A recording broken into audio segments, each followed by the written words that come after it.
যে মায়ের বুকের দুধ এখনো শুকায়নি, সেলাইয়ের যন্ত্রণার ব্যথা এখনো শেষ হয়নি, অথচ সেই মাকে তার সন্তানকে হারাতে হলো।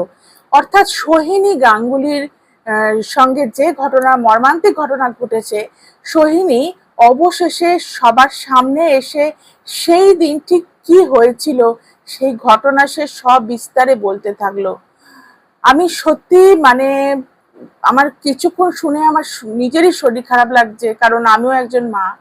তো সেই মায়ের কি হচ্ছে সে বলতে বলতে কেঁদে ফেলছে। মানে একজন মায়ের পক্ষে এটা সবার সামনে বলা, এটাও যে কতটা ভয়ঙ্কর সেটা সেই মাই বুঝবে। যাই হোক, আমার পুরো ভিডিও সোহিনী গাঙ্গুলির কথা স্বরূপ নিয়ে আসছি বড় ভিডিওতে। অবশ্যই আপনারা শুনুন এবং আপনারাই বিচার করুন যে এখানে দোষটা কার, সোহিনীর না ডাক্তারের।